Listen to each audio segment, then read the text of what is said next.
Salut à tous, j'espère que vous vous portez bien. C'est Charles de Fanzone. Aujourd'hui, nous allons créer cette photo qui donne une illusion 3D. Je vais vous montrer tous les éléments qu'il faut importer sur Photoshop parce que c'est le logiciel que nous allons utiliser pour créer cette photo. Je ne vais pas entrer en profondeur au niveau des manipulations, mais je vais vous expliquer sommairement ce qu'il faut faire pour arriver à ces résultats. Alors, à tout de suite.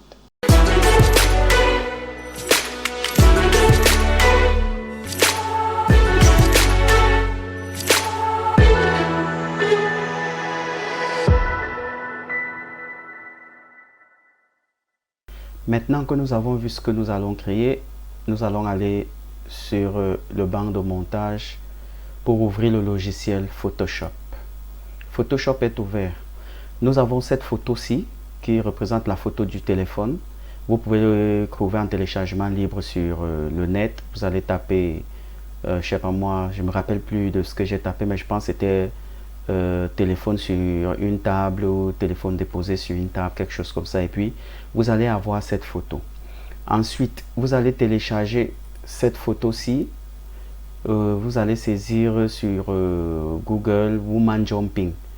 Et puis, vous allez trouver cette photo-ci. Donc, ce qu'on va faire, c'est commencer par recadrer cette photo.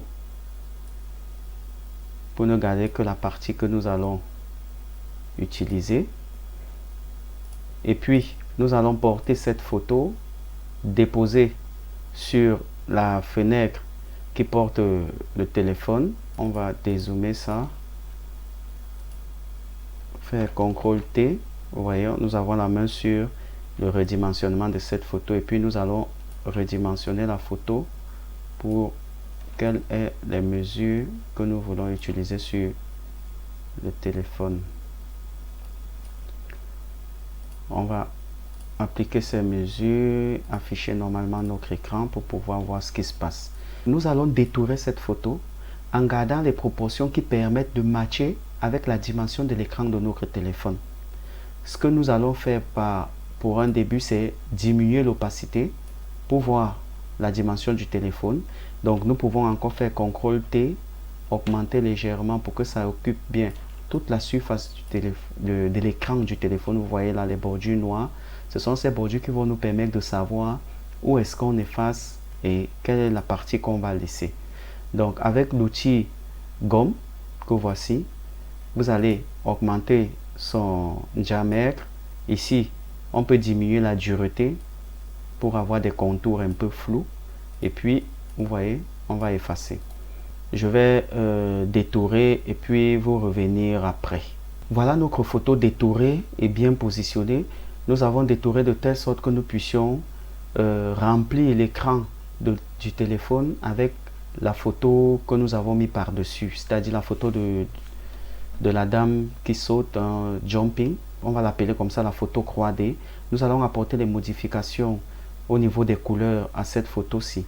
Là, j'ai utilisé la luminosité et puis les contrastes. Voilà, quand j'applique ce que ça donne. Et après, j'ai utilisé une balance de couleurs que j'ai appliquée uniquement sur cette photo. Et voilà ce que ça donne.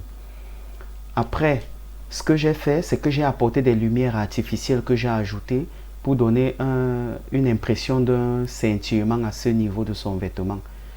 Il y a cette lumière-ci que j'ai dupliquée et j'ai retourné pour avoir un effet parallèle à l'eau. Et voilà ce que ça a donné. Après, nous avons une lumière à l'eau qui vient d'ici. Je vais vous montrer comment créer ça. Ça, c'est très facile. Vous créez un nouveau calque en cliquant ici en bas. Vous remplissez ce calque de noir. Donc, avec l'outil pot de peinture, vous cliquez, vous le remplissez de noir. Puis, vous venez dans Filtre, Rendu, à l'eau. Vous cliquez dessus. Ici, vous avez les diamètres au niveau qualité de lumière. Donc, vous avez du 45, du 50 milli, du 35 milli. Donc, à chaque fois que vous sélectionnez, ça vous montre à quoi ça va ressembler. Moi, j'ai pris du 50 milli. Et puis, vous avez ici la possibilité d'augmenter l'intensité de la lumière selon ce que vous voulez. Moi, je vais laisser quelque part là. Et puis, vous cliquez sur OK. Vous avez votre lumière à l'eau qui apparaît. Maintenant, vous avez ici, au niveau de normal, avec le calque lumière à l'eau sélectionné, vous avez au niveau de normal la possibilité de l'incruster à votre composition de tout à l'heure. Donc on va sélectionner superposition et vous voyez que tout de suite elle s'incruste normalement dans la composition. Donc ça c'était pour créer la lumière à l'eau. Après la lumière à l'eau, ce que j'ai fait, c'est que j'ai importé des pierres. Bien sûr, vous pouvez trouver sur un téléchargement libre sur Google que j'ai posé là. Ce sont des pierres de massage. Il suffit de taper pierre massage sauna, quelque chose de ce genre, et puis vous allez avoir ça en PNG. Si c'est pas en PNG, vous mettez sur Photoshop et puis vous détourez vous-même. C'est vrai que ça va vous prendre un peu de temps, mais vous pouvez le faire. Et puis j'ai importé ma colombe que voici, que j'ai positionnée là. Donc après, comme d'habitude à la fin, j'importe le logo Fanzone que je positionne là, et voilà notre photo qui est ainsi créée. Et voilà le résultat de notre photo. Je n'ai pas voulu entrer en détail dans les manipulations, mais si ça vous intéresse, vous pouvez me laisser un commentaire et puis je ferai un tuto que je vous enverrai via votre boîte mail pour ceux qui sont intéressés.